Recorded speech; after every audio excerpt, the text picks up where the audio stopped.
여러분 반갑습니다. 말씀을 드리기 앞서서 여러분에게 광고할 것은, 이 말씀은 월요일과 수요일과 금요일 날 3번 10시에 방송됩니다. 그 시간을 맞춰서 여러분께서 성경을 놓고 이 말씀을 공부하시면 더 유익하겠습니다.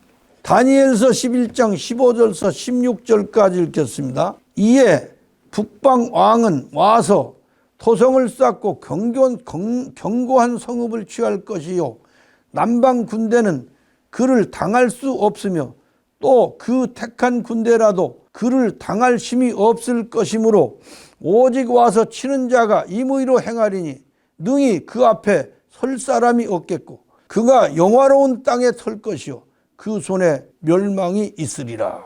남방이 쇠하여 힘이 없자 에이리어스라고 하는 사람을 사신으로 로마에 보내가지고 도움을 요청했어요. 그때 로마의 호스크파스라고 하는 장군이 군대를 이끌고 북방의 시리아 군대와 전쟁을 합니다. 로마의 호스크파스 장군이 애굽을 도와가지고 북방의 시리아와 싸울 때 북방왕 시리아의 속국으로 유대 나라를 쳐서 정복하게 되니까 유대 나라는 그때부터 로마의 권세 아래 넘어가게 됩니다. 유대 나라를 지배하던 지배권까지 로마에 빼앗겼던 시리아가 너무도 분해가지고 다시 로마를 공격해요.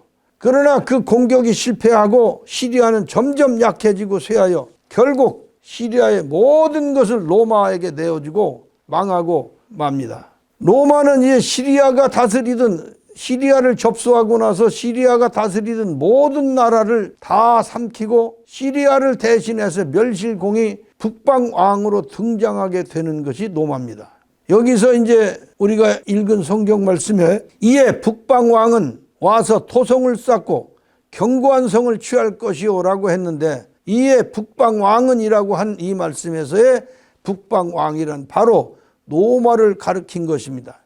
로마는 그 이전에 바벨론을 무너뜨리고 120도를 통치하던 메데파사가 다스리던 모든 나라를 정복해가지고 새로운 바벨론 세력으로 등장하면서 북방왕의 권세의 자리에 오릅니다.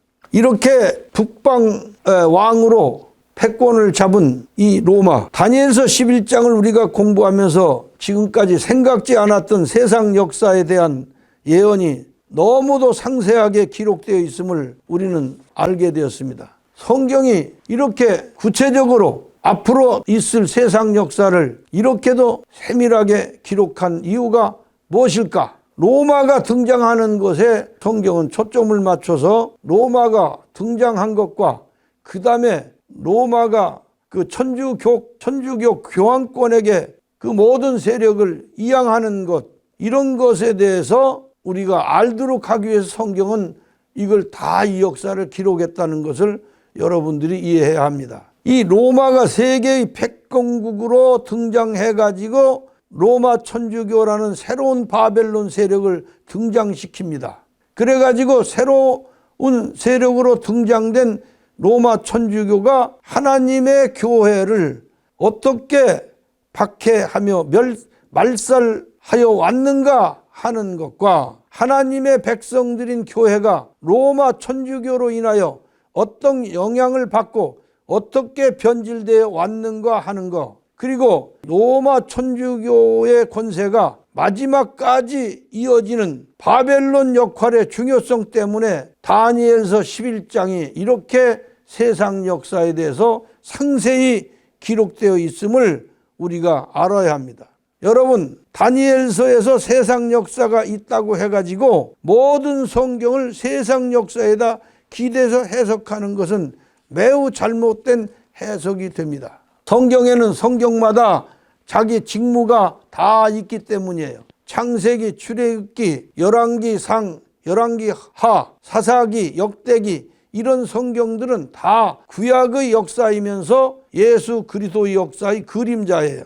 마태마가 누가 요한 복음, 이렇게 기록된 사복음서와 사도행전 편지서, 요한계시록, 이런 성경 모두가 예수 그리스도를 중심한 역사이고 그리스도의 세계 역사인 것입니다. 그러나 다니엘서는 달라요. 다니엘서는 그리스도를 핍박하는 바벨론의 역사이기 때문에 바벨론에서만 세상 역사가 상세히 기록되어 있음을 알아야 합니다. 이런 내용을 이해하지 못하고 이사야서도 세상 역사로 풀고 요한계시록도 세상 역사로 풀면서 뭐 미국과 소련과의 전쟁이고 아마겟돈 전쟁이 무슨 뭐 어디 모래사장에서 일어나고 이런 소리를 하면은 그것이 성경을 잘못 해석하게 되는 얘기다, 그런 얘기예요. 그런 잘못된 결과는 성경을 혼란과 함정에 빠지게 되고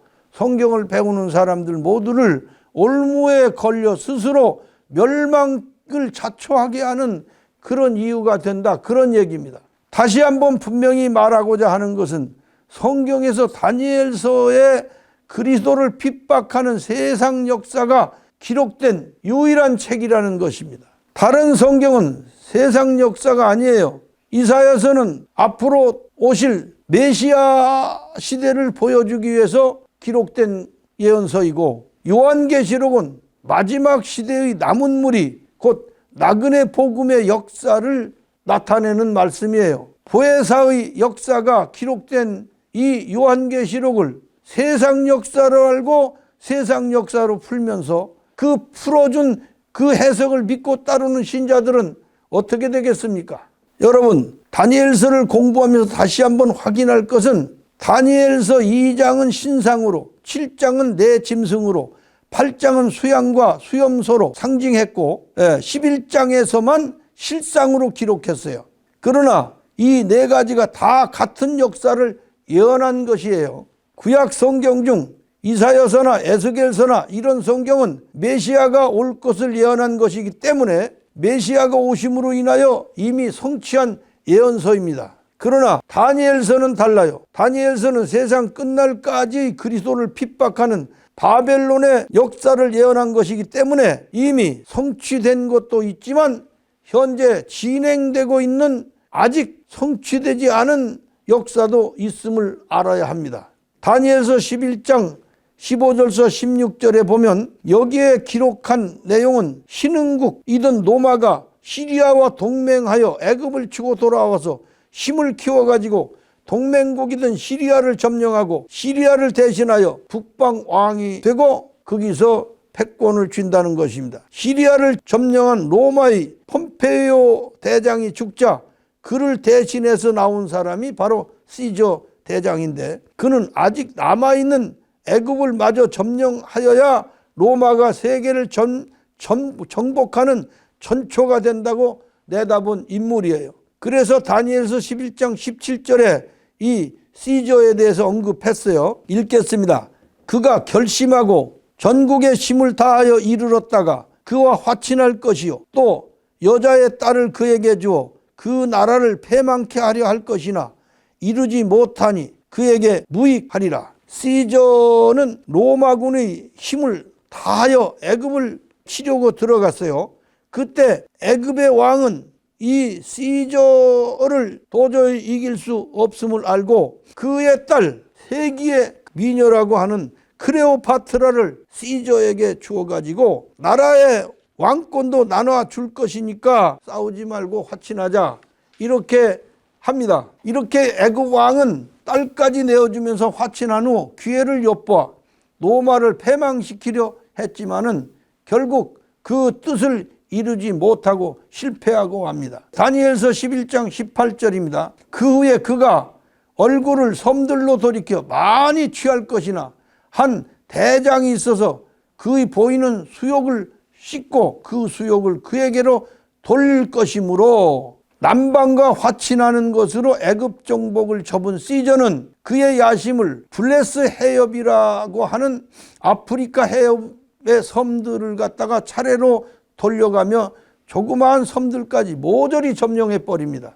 그래서 로마의 영지가 엄청 넓어지죠. 그런데 11장 19절에 시저에 대해서 언급한 것이 그렇습니다. 읽겠습니다. 그가 드디어 그 얼굴을 돌이켜 자기 땅 산성들로 향할 것이나 거쳐 넘어지고 다시는 보이지 아니하리라. 이 말씀이 뭔 거냐니 섬들을 다 정복한 시저는 황제가 되려는 꿈을 안고 자기 땅 로마로 돌아갑니다. 그러나 로마에는 원로원의 신임이 높은 또 하나의 대장이 있었는데 그 대장이 바로 시저의 친구 브루터스 장군이었어요. 시저는 원로원에서 자객들의 칼에 찔려 쓰러집니다. 그 자객을 누가 보냈는가 하니 이 원로원과 그 친구 브루터스가 보낸 거죠. 그것이 주전 44년 3월 15일이에요. 500번 전쟁과 1000도시를 함락시키며